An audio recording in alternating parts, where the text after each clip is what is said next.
ఇక కొత్తగా ప్రారంభించిన డాక్టర్ బిఆర్ అంబేద్కర్ రాష్ట్ర సచివాలయంలో ముఖ్యమంత్రి కేసీఆర్ అధ్యక్షతన తొలి కేబినెట్ భేటీ అయింది.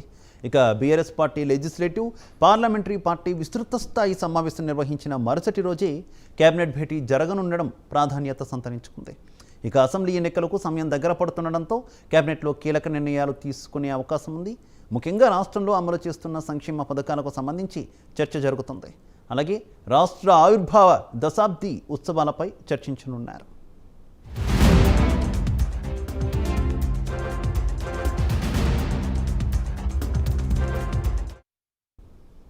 రైట్, తెలంగాణ కేబినెట్ భేటీకి సంబంధించి మరింత సమాచారం మా కరెస్పాండెంట్ చందు లైవ్ ద్వారా అందిస్తారు.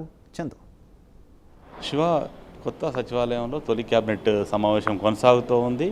అయితే ప్రధానంగా పలు కీలక అంశాలపై కూడా క్యాబినెట్లో చర్చిస్తున్నట్టు తెలుస్తుంది. ముఖ్యంగా గవర్నర్ కోట ఎమ్మెల్సీ సంబంధించినటువంటి మే 27వ తారీఖున ఇద్దరు సభ్యుల పదవీకాలం ముగుస్తోంది. ఈ నేపథ్యంలో ఇద్దరిని మళ్ళీ నామినేట్ చేయాల్సి ఉంటుంది కాబట్టి ముఖ్యంగా గవర్నర్ కోట ఎమ్మెల్సీ అభ్యర్థులను ఈ యొక్క క్యాబినెట్లో ఖరారు చేసేటువంటి అవకాశం కనిపిస్తుంది. ఎందుకంటే క్యాబినెట్ ఖరారు చేసిన తర్వాత గవర్నర్ పంపించాల్సి ఉంటుంది కాబట్టి ఆ అభ్యర్థులపైనే ప్రధానంగా చర్చిస్తున్నట్టు కూడా మనకు తెలుస్తోంది.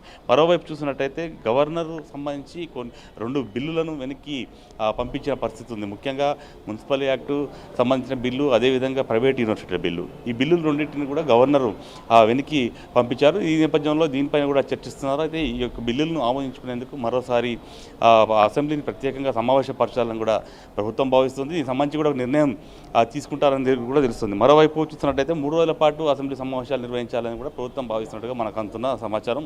ఇంకా మరోవైపు పోడు భూములకు సంబంధించి పోడు పట్టాల పంపిణీ కార్యక్రమాన్ని చేయాలని కూడా ప్రభుత్వం భావిస్తోంది. ఇప్పటికే దాదాపుగా 9 ఏళ్ల నుంచి కూడా ఈ సమస్య తెలంగాణలో చాలా పెద్ద సమస్యగా మారిన నేపథ్యంలో ఇప్పటికే క్యాబినెట్ సబ్ కమిటీ భేటీ అయింది. క్యాబినెట్ సబ్ కమిటీ నివేదిక కూడా ప్రభుత్వానికి అందించింది. ఈ నేపథ్యంలో పోడు పట్టాల పంపిణీ చేయాలని కూడా ప్రభుత్వం భావిస్తోంది. ఎందుకంటే ఇప్పటికే ఏజెన్సీ ప్రాంతాల్లో అటు గిరిజనులు, అదేవిధంగా ఫారెస్ట్ అధికారుల మధ్య ఘర్షణపూరిత వాతావరణం కనిపిస్తున్న నేపథ్యంలో ఖచ్చితంగా ఈ యొక్క ఘర్షణను పక్కకు పెట్టేసి ఖచ్చితంగా పోడు పట్టాలు పంపిణీ చేయాలని ప్రభుత్వం భావిస్తుంది. సజావుగా పోడు పట్టాలు పంపిణీ జరిగేలా చూడాలని కూడా మంత్రులను సీఎం కేసీఆర్ ఆదేశించినట్టు తెలుస్తుంది. మరోవైపు పోడు పట్టాలకు సంబంధించి పంపిణీకి సంబంధించి తేదీలను కూడా ఖరారు చేస్తారని తెలుస్తుంది. ఇక మరోవైపు చూసినట్టయితే జూన్ 2 తెలంగాణ ఆవిర్భావ దినోత్సవ దశాబ్ది వేడుకలను ఘనంగా నిర్వహించాలని కూడా ప్రభుత్వం ఇప్పటికే నిర్ణయించింది. దీనికి సంబంధించి విధి విధానాలు, కార్యాచరణ కూడా రూపొందించిన పరిస్థితి కనిపిస్తుంది. మొత్తం 21 రోజుల పాటు కూడా దశాబ్ది ఉత్సవాలు నిర్వహించాలని చెప్పింది. మంత్రులంతా కూడా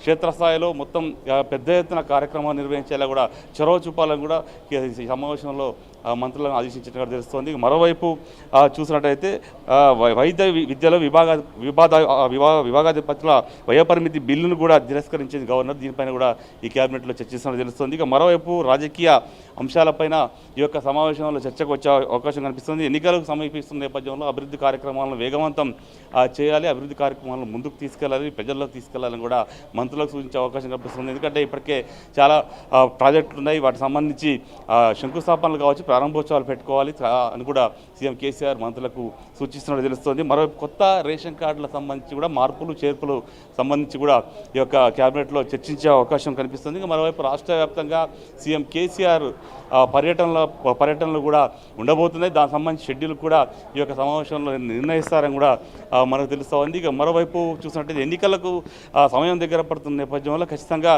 ప్రజల్లోనే నేతలు ఉండాలి, మంత్రులు జిల్లాల్లో సమన్వయం చేసుకుంటే ఎమ్మెల్యేలను ముందు అభివృద్ధి కార్యక్రమాలు ముందు తీసుకెళ్లాలని కూడా ఈ సమావేశంలో దిశానిర్దేశం చేసే అవకాశం అయితే కనిపిస్తుంది. శివ.